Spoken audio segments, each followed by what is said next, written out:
¿Qué tal? Buenos días. Esta mañana vamos a hablar acerca del incremento de los homicidios y también vamos a hablar un poco del sistema judicial y de su depuración. Esto y más, hoy en República.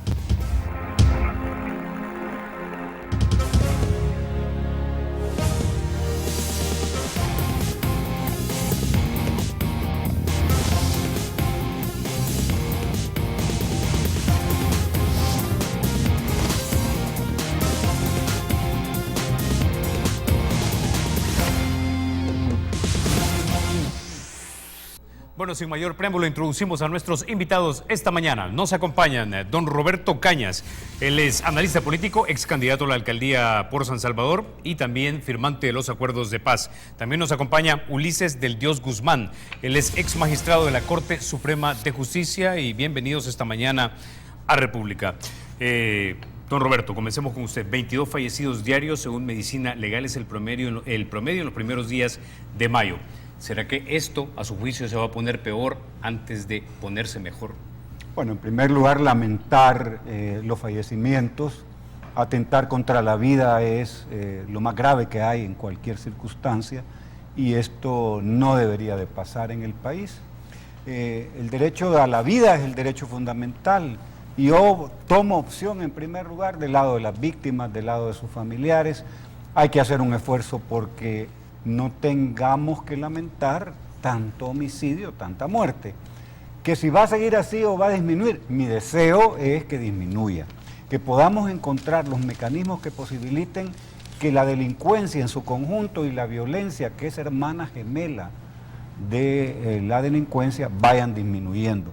Por supuesto, para esto no hay respuestas instantáneas, no hay varas mágicas, no hay soluciones de encender y apagar la luz, son procesos, eso es lo dificultoso. Claro, el símil que puede ayudar podría ser el de un enfermo que está con un dolor insoportable y el médico llega con una inyección y le quita el dolor, se lo quita temporalmente, la enfermedad ahí está presente y seguramente el dolor va a continuar. Entonces, detener este repunte de homicidios hay que hacerlo, eso va en la línea del control y la represión de la delincuencia, pero no solo es eso, es decir, control y represión de la delincuencia solamente no funciona, puede ser incluso si los militares son los que están más permanentemente en las calles, está documentado que militares en las calles aumentan los homicidios,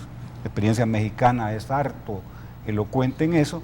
Entonces, lo que necesita El Salvador es que a la par de buscar a este paciente, ponerle una inyección que le disminuya el dolor, es decir, que disminuyan los hechos delictivos, especialmente el más grave, que es el que destruye el derecho a la vida, pero también necesitamos a la par desarrollar con la misma intensidad programas de prevención, de reinserción, de atención a las víctimas. Y lo que nos trae ahora es la reforma del sistema judicial, solo por mencionar el tema de los centros penitenciarios, 300% de su capacidad instalada rebasados. Comprar un boleto al infierno en El Salvador es ir a visitar una Bartolina de la PNC, que también está totalmente rebasada en su capacidad de tener personas privadas de libertad. Ya no hablemos de judicializar los hechos que se presentan por capturas, la relación entre capturas, judicializar, condenas es muy endeble, pues hay muchas capturas, muy poco se judicializa y mucho menos se condena, entonces es un gran problema. Vamos a hablar de eso más adelante con el ex magistrado Ulises del Dios Guzmán, pero antes de llegar a esa parte, precisamente cuando ya se es apresada una persona, hablando del control y represión del delito, ya el gobierno ha anunciado la creación de algunos batallones especiales, unos de la Fuerza Armada, otros de la Policía, Fuerzas de Reacción Especial, si mal no recuerdo les han llamado. Desde el punto de vista político y jurídico, ¿mira usted esto viable o problemático o hay una intersección de ambos? Bueno, yo lo que veo por parte del gobierno es que está tomando medidas represivas severas, en mi opinión. Al principio había algo de duda, para ser franco, sobre si este gobierno iba a ser suave con las pandillas, pero en mi opinión que está siendo duro. y dos puntos específicos de la dureza de la represión es el traslado de los cabecillas a los centros de máxima seguridad o de mayor seguridad, que es algo que pareciera ser que está resintiendo a los grupos pandilleros, y sin embargo las autoridades de seguridad pública lo están haciendo. Y lo otro es que hay aparentemente ya una acción de represión y de captura con mayor severidad que antes. No necesariamente con mayor eficacia que antes, pero por lo menos sí con mayor severidad. Y a consecuencia de eso pareciera ser que hay una reacción, como que las pandillas están reaccionando, y parte de esa reacción es el incremento de los homicidios y la línea que han seguido, al menos así pareciera ser, una línea de atacar directamente o matar a policías y a los militares. Ahora, jurídicamente, ¿cómo ve usted esta creación de estos batallones? En realidad, jurídicamente es posible, dentro de la línea de que se puede utilizar las Fuerzas Armadas para apoyar a la seguridad pública. En realidad, el punto es qué es lo que específicamente van a hacer esos batallones, porque es diferente tener o utilizar batallones de seguridad o de reacción inmediata en una cuestión, en una situación de seguridad pública, que en un conflicto o en una guerra, porque un batallón de reacción inmediata en una guerra se le puede decir y dar puerta suelta: vaya a enfrentar al enemigo, encuéntrelo y mátelo al que usted encuentra, que es adversario o es enemigo, mejor dicho. En cambio, en una situación de seguridad pública no se puede desenfrenar un batallón de reacción inmediata simplemente para que salga a matar pandilleros, por mucho realmente que a algunos ciudadanos puede ser que les parezca bien, pero en una situación de un contexto democrático y dentro del contexto del derecho, no se puede dar rienda suelta a que agentes, aunque sean de la fuerza pública, se les dé licencia simplemente para ir a matar, sino que de lo que se trata, porque si no, esa forma de actuación vendría a ser una negación del derecho mismo, y se supone que somos un Estado de Derecho. Y en un Estado de Derecho de lo que se trata precisamente es más bien, en buena parte, la fuerza pública evitar que se cometan ese delito, y si se cometen los delitos, pues entonces reprimirlos, pero la represión tiene que ver con la investigación de los probables autores, eventualmente la recolección de evidencias para que pueda judicializarse y eventualmente ser condenado, de modo tal que en un Estado de Derecho se requiere tanto la fuerza pública, pero una fuerza pública medida, no desenfrenada, y una fuerza que tenga capacidad técnica de investigación para poder sustentar las acusaciones, porque en esa parte realmente existe bastante debilidad en el aparato de Estado.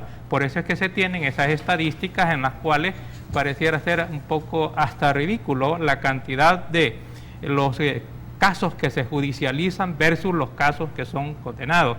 Y esto es sin contar que probablemente en esos casos condenados no sabemos exactamente si hay algunos casos inocentes con pruebas fabricadas o casos en donde simplemente hay parecidos, porque cuando uno se acerca realmente a los centros penales y a la Bartolina y conoce específicamente los casos, comienza a darse cuenta de que hay más inocentes de los que debieran estar en los centros, y ese es un gran problema también. Vamos a hablar de ese tema más adelante, pero quisiera, don Roberto, usted fue comandante guerrillero durante el conflicto armado y firmante de los acuerdos de paz.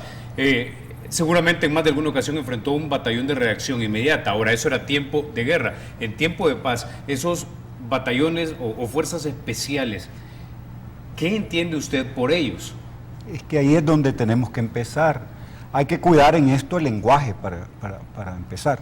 Si usted habla de batallones de limpieza, a mí inmediatamente me viene a la cabeza exterminio social, es decir, grupos de personas que van a aniquilar a supuestos delincuentes, y esto ya va en contra del marco jurídico, va en contra del Estado de Derecho, del principio de presunción de inocencia, del hecho de que no se puede usar ese tipo de recursos de limpieza social. Entonces, cuando un funcionario público habla de batallones de limpieza, ya uno tiene que preocuparse, porque ese término sugiere eliminación de personas por causa de sospecha de que son criminales o que los encuentren en flagrancia, lo que sea, pero es tomar la justicia por mano militar y no enfrentar el aparato judicial. Número 2, el principio desde hace más de 23 años es el tema de que el logro principal, o uno de los logros principales de los acuerdos de paz, fue la separación de las funciones de seguridad de las de defensa nacional. Y lo que ha sucedido en los últimos años, y no solo en los últimos 6 años, tiempo atrás también, los militares han seguido asumiendo funciones de seguridad pública. Es cierto, Ulises plantea correctamente que se puede, en términos constitucionales, incluso usar el ejército para funciones de seguridad pública, pero en casos, número 1, extraordinarios, número 2, por un tiempo específico, y número 3, enviando un reporte a la Asamblea Legislativa de cómo fue que se utilizó la Fuerza Armada. En el caso salvadoreño, que es una constante, lo temporal se vuelve permanente. Ya nos cuesta ver cuándo es el momento en que van a dejar los miembros de la Fuerza Armada de cumplir funciones de seguridad pública. No encontramos el informe a la Asamblea. Es decir, es complicado por eso de que lo temporal se vuelve permanente, a pesar de que la Constitución le da esa atribución al presidente de la República en casos extraordinarios. Ahora, los batallones de reacción, las fuerzas especiales de reacción, recuerdo me decía el general Vargas, no tienen control territorial, sino que entran y extraen lo que sea que tienen que extraer y salen. Pero en el marco legal que tenemos hoy día, ¿es posible eso? Pero es que además hay una cosa, Carlos, los protocolos de seguridad pública no los maneja un miembro de la Fuerza Armada, porque la formación básica de infantería no contiene, porque no los debe contener, porque la lógica de un militar es diferente a la lógica de un oficial o agente de seguridad pública. Los protocolos de seguridad pública le instruyen a la gente de la PNC cómo hacer una captura, tiene competencias en derechos humanos, es otra lógica. El militar cuando llega captura o mata si tiene que matar, y ellos no andan preguntando. Entonces es otra lógica. Por eso el problema de la ineficiencia en términos prácticos de los despliegues militares, y muy rápidamente lo voy a desarrollar. Por ejemplo, hay un hecho delictivo que impacta el alma nacional. La respuesta es una aparatosa presencia de la Fuerza Armada, 200 efectivos militares, 100 miembros de la policía que llegan a ubicar un municipio concreto en el que se están 4 días, 5 días. Ciertamente, mientras esté el operativo desarrollándose, la intimidación por presencia se da. No habrán delitos en la medida en que el operativo se desarrolla. Se levanta el operativo porque no tiene carácter permanente. Aquí hay que entender que hay 70.000 pandilleros y más de 500.000 de personas que orbitan alrededor de la pandilla. Y generalmente donde se hace el operativo, ahí vive la familia del pandillero. Entonces se levanta el operativo, que puede ser bastante espectacular, y entonces quienes quedan otra vez en control del territorio son los pandilleros y sus familiares, que le comentan los familiares quién y cómo cumplió o no incumplió lo que estaba en la pared de ver, oír y callar. Entonces esto es mucho más complicado de despliegues militares que son reactivos, que no tienen carácter permanente, que no aseguran el control territorial de los puntos donde hay más actividad delincuencial.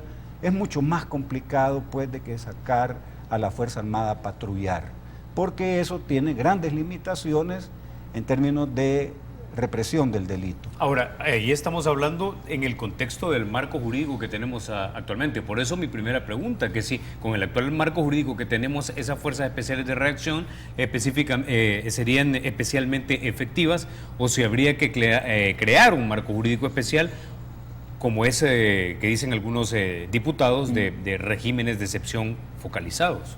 Bueno, no necesariamente habría que crear regímenes de excepción para utilizar esos batallones. Al menos, incluso, tal como lo veo, la seguridad pública no lo está pensando de ese modo. Es más, pareciera ser que no está pensando en buscar regímenes de excepción, ni parciales ni totales, sino simplemente utilizar esos batallones. Ahora, la utilización de esos batallones, si son fuerzas militares, sí son un problema y debe de pensarse específicamente que hacer un batallón de ese tipo, es decir, un tipo militar, está entrenado para matar. Entonces, si entra a una colectividad, a una comunidad, digamos, hay que preguntarse si ellos van a ser o no la punta de lanza. Si se manda a un batallón de ese tipo, ellos no están entrenados para detectar o para investigar y eventualmente para capturar a los probables autores de algún delito. Esa es una labor netamente policial que debe de ejecutarla la policía. Tampoco se les puede autorizar para que entren y una vez identificados los sujetos probablemente autores de algún delito vayan y los maten, porque no puede haber licencia para matar en el Estado de Derecho. En consecuencia, en mi opinión, esos batallones de ese modo no pueden ser la punta de lanza para que entren a ciertos territorios dominados por las pandillas. Tendría que ser en apoyo de punta de lanza policial. Ahora viene también otro problema. Esos batallones que pueden ir apoyando naturalmente a la policía, entra la policía y significa que la necesidad que tiene de ir apoyados con esos batallones es porque hay una especie de reconocimiento de que la policía no tiene control sobre ese territorio. Pero eventualmente el solo hecho de entrar la fuerza policial juntamente con la fuerza militar hace de que los que realmente eventualmente podrían ser capturados, pues se van, si hay tiempo suficiente como para que solamente queden probablemente familiares y gente inocente. De modo tal que, como dice Roberto, la sola presencia probablemente va a tranquilizar el área en ese momento, pero no necesariamente la va a limpiar, porque si los pandilleros allí están radicados, su familia está radicada, y solo por el hecho de ser familiares tampoco se les puede capturar y tampoco se les puede procesar y condenar, e incluso sería hasta mucho más difícil. Y en consecuencia lo que tenemos es que grupos que aparentemente tranquilicen el área, pero que no limpian el área, porque el área no puede ser limpiada de ese modo. Entonces habría una excesiva cantidad o necesidad de elementos de la Fuerza Armada para ir tranquilizando las áreas que están actualmente ocupadas por las pandillas. ¿Por qué? Para que el área se mantenga desocupada por las pandillas tendrían que quedar ¿qué? Fuerza policial o militar suficiente y permanentemente. O sea, y no se tiene, debería de haber ocupación y no se tiene tampoco la capacidad para hacer ocupación. En consecuencia, creo ese tipo de estrategia pareciera ser que no es viable, que no es sostenible. Ok, bueno, como decía, nos vamos a la pausa, ya regresamos y hablamos también acerca de el sistema judicial. Ya volvemos.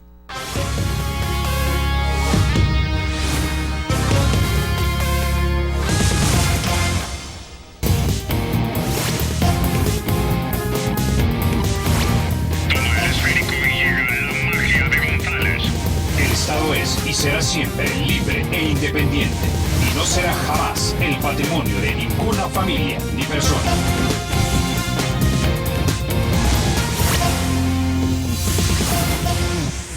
Bueno, la semana anterior, por lo menos 18 pandilleros capturados en la colonia de La Campanera quedaron libres, pero se habían capturado muchísimos más. En otro operativo, si mal no recuerdo, fueron 22 y solamente quedó arrestado uno.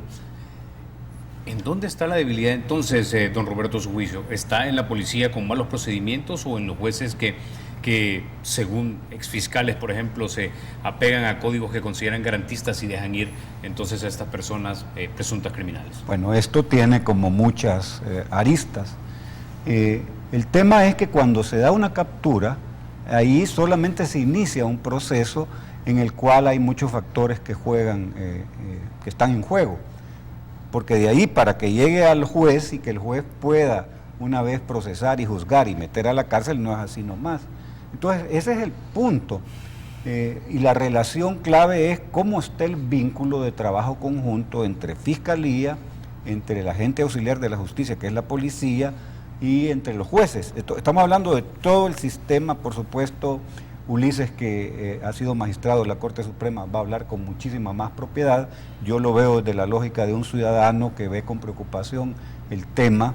Y le digo, sí, el problema de hacer capturas y estar anunciando que se hicieron muchas capturas no es en sí mismo la solución del problema, porque los siguientes pasos no funcionan o funcionan mal. Y entonces lo que sucede es que hay captura, pero al momento estas personas son dejadas en libertad. O hay capturas y llegan a pasar largos periodos de tiempo en las Bartolinas, que es estar en el infierno aquí en la tierra. Después los pasan a los centros penitenciarios y también es igual por la forma en que están llenos ya de delincuentes. Entonces no es así nomás que suena fácil decir capturar, procesar, juzgar y condenar. Parece que esas 4 cosas son fáciles. Capturar puede ser fácil, lo demás ya es más complicado.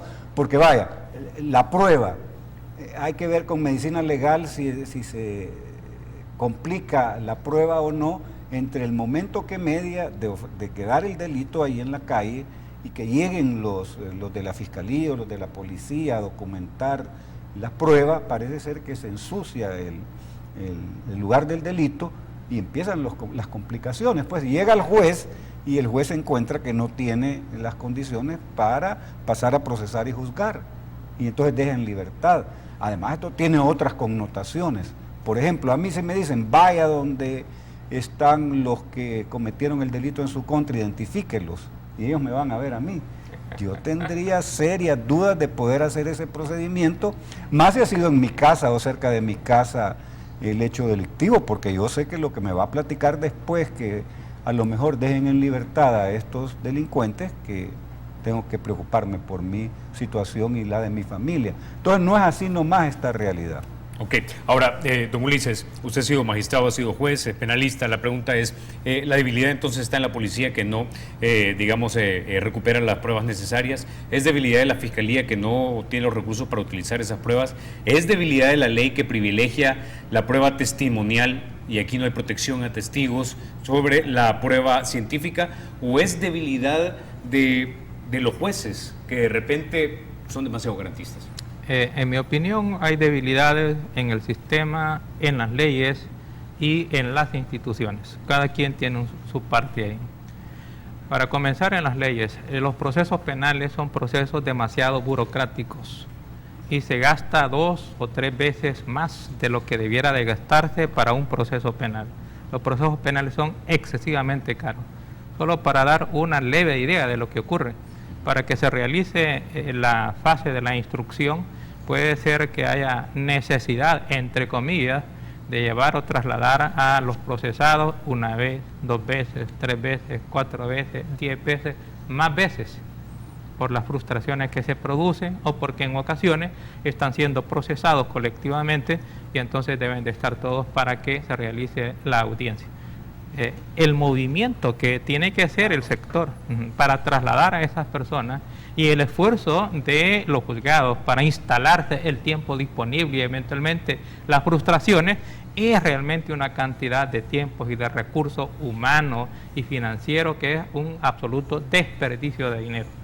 Ahí, en mi opinión, fácilmente se gasta más del 50% de dinero botado por el diseño que tenemos nosotros en el Código Procesal Penal, que no es algo que depende realmente ya del juzgador, y porque además tenemos más jueces de los necesarios, sobre todo para tramitar la primera instancia, en la fase inicial, la fase de instrucción, en la vista pública, que afortunadamente ahora el tribunal puede conocer unipersonalmente y no 3 como era antes, pero en todo caso sigue habiendo un desperdicio de actividad judicial.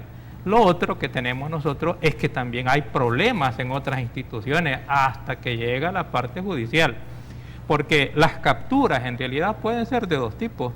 Capturas meramente policiales en que el policía puede ser que sepa que realmente no tiene capacidad para sustentar esa captura y sin embargo lo hace, porque puede producir un efecto disuasivo realmente o preventivo con agarrar a alguien, aunque eventualmente sepa que en el camino no va a poder sustentar esa acusación, pero momentáneamente aparta a alguien de la posibilidad o de la peligrosidad que pueda tener de ejecutar algún delito. Entonces tiene un cierto sentido policial que no es legítimo, porque realmente no debiera de capturarse a alguien sabiendo de que no se tiene la capacidad para sustentar la acusación, pero eventualmente pareciera ser que se da, porque si nosotros tenemos más de un 90% de los casos capturados que llegan a ser judicializados y entran a los tribunales y son absueltos o sobreseídos, significa que hay una falla terrible en la parte de las capturas.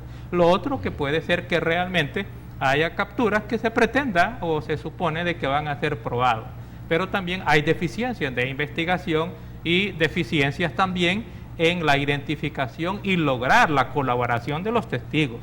Y además se descansa demasiado en la parte de los testigos, siendo de que en realidad los testigos que son de verdad testigos, porque hay testigos que no lo son. Es decir, el testigo es el que ha visto, observado el cometimiento del hecho. Hay unos que dicen que han visto, que ese es otro tipo de testigos, testigos falsos, algunos de ellos incluso autorizados por el sistema.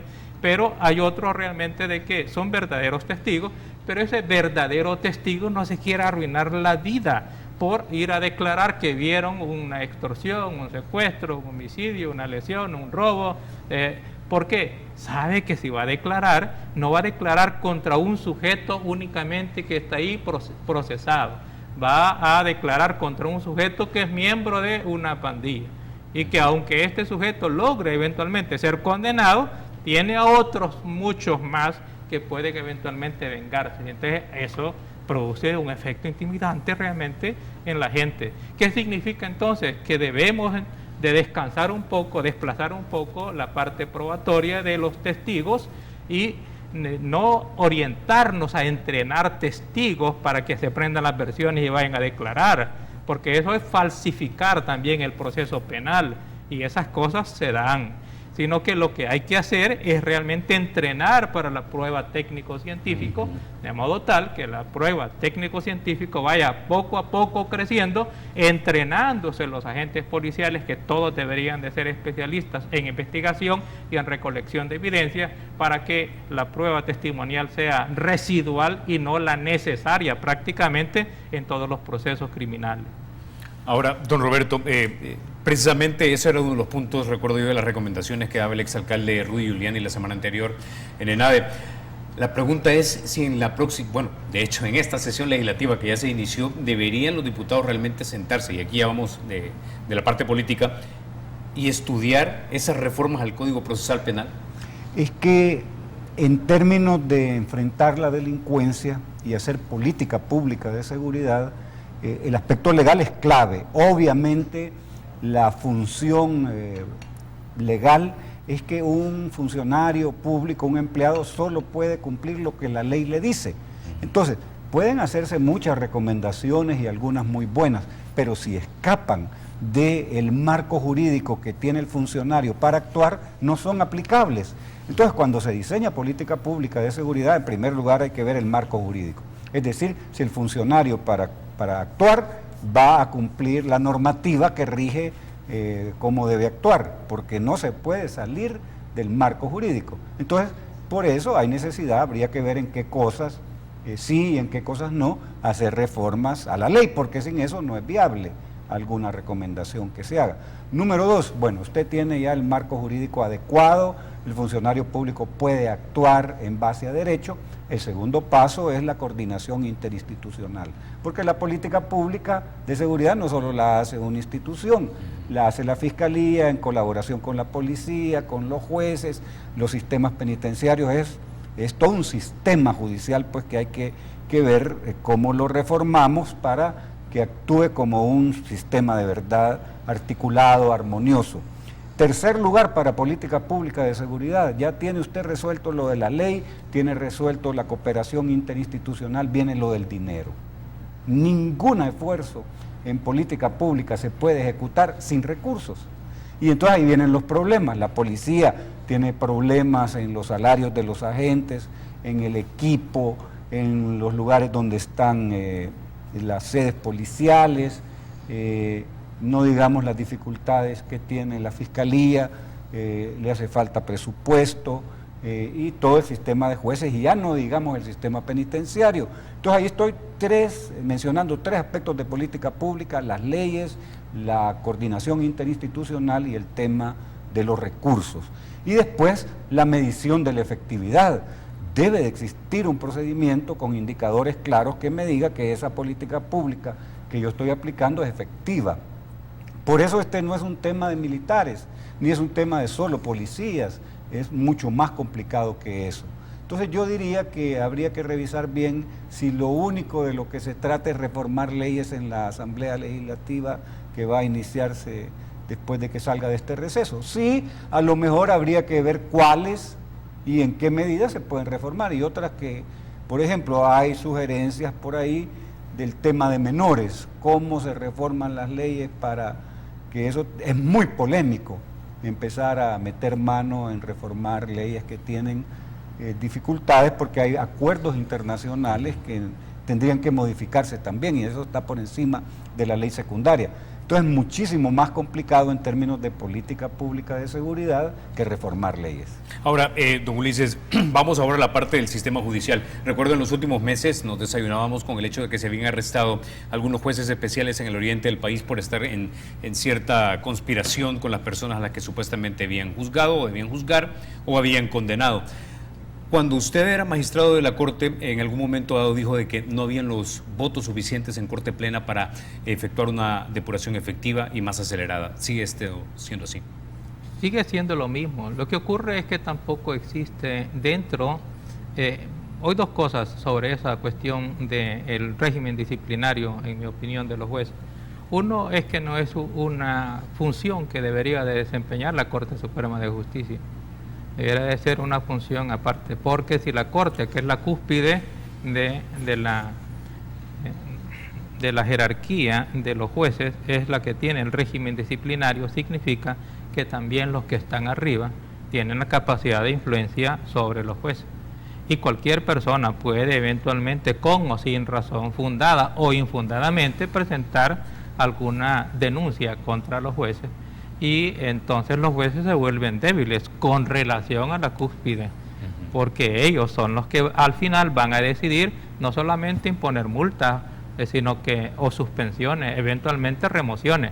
Por eso es que realmente esa estructura, ese diseño tal como está, es ineficaz. Vuelve nugatoria la independencia judicial, por un lado. Por el otro lado, el aparato que se tiene del régimen disciplinario, que es el Departamento de Investigación Judicial, es pequeño, y en realidad debería de haber un aparato un poco más grande que no solamente sea reactivo, es decir, que reciba denuncias y a partir de la recepción de la denuncia comience a abrir eventualmente el proceso disciplinario, sino que debería de haber más eficacia en dos puntos. Uno, en la capacidad que se debería de tener de auditar casos eventualmente sospechosos que llamen la atención. Entonces debería haber una especie de unidad móvil de auditoría para efecto de determinar probables situaciones anormales que con solo la presencia de un equipo, que puede ser de 2 o 3 gente, investigando o auditando algunas situaciones en algunos lugares,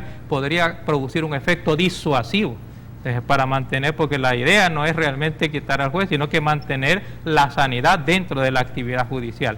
Eso por un lado. Por el otro lado también debería de haber un filtro, así como se dan en otras jurisdicciones en donde presentada la denuncia debe de pasar un cierto filtro, y eventualmente aquellas que sean evidentemente infundadas o que no sean sostenibles, pues entonces hay que eliminarla para quedarse solamente con aquellos casos que puedan eventualmente tengan cierta fundamentación y eventualmente puedan ser sostenibles. ¿Para qué? Para combinar lo que es el volumen de la actividad con la eficacia. De nada vale estar tramitando cientos de casos para realmente venir con 1, 2 o 3 casos eventualmente que se están resolviendo, cuando preferiblemente podría ser que de entrada se eliminen por improponibilidad, por inadmisibilidad, por cualquier otra razón, porque no exista fundamento suficiente, y entonces el órgano, que es el departamento, tendría mayor capacidad, mayor agilidad para ponerle atención a lo que debe de ser, así como también en el aparato propiamente judicial, porque eso que tú mencionabas y lo mencionaba Roberto, sobre el dinero y la relación entre el dinero, la eficiencia y la eficacia, eso se da clarísimo en la parte en todas las jurisdicciones, pero más, creo yo, en la parte de la jurisdicción penal, en donde, en mi opinión, me atrevería a decir que se está botando un 50% del presupuesto y lo menciona de este modo. Esa relación misma de que no de los delitos que se cometen, sino que de los delitos que entran al sistema, al final resulta en un 3, un 4, un 5%, un 10% que fuera, de condenados, significa que hay un 90% que técnicamente no eran sostenibles y que sin embargo en ese 90% se han dispersado, se han derrochado cuántos recursos por parte del órgano judicial. Entonces lo que tenemos es una maraña de trabajo que se descarga sobre el órgano judicial con tan poca eficacia. Ok. Bueno, con ese ya nos quedamos. Vamos a la pausa y regresamos.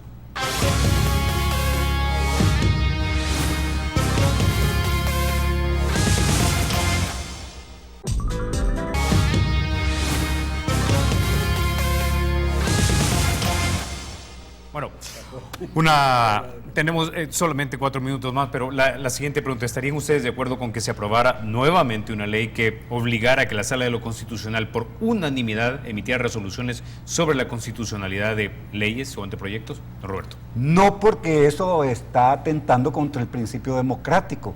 Sí, las decisiones se pueden tomar de diferentes maneras. Una, obviamente, es esa, cuando todos están de acuerdo, pero está el principio de la mayoría. Es decir, es posible que en la toma de decisiones no exista la posibilidad de que todos estén de acuerdo. Y entonces, ¿cómo se va a tomar la decisión? Pues entonces hay que apelar a la mayoría, que es un principio democrático absolutamente válido. Entonces, por decreto imponer que todo tiene que aprobarse solamente cuando todos estén de acuerdo, va en contra de la democracia, va en contra del principio de tomar decisiones por mayoría. Yo no veo cómo eso se pueda sustentar desde el punto de vista ni de democracia ni jurídico. Don Ulises, tiene la última palabra. La Asamblea Legislativa podría modificar la Ley Orgánica Judicial, que es la que determina ahí las mayorías para resolver.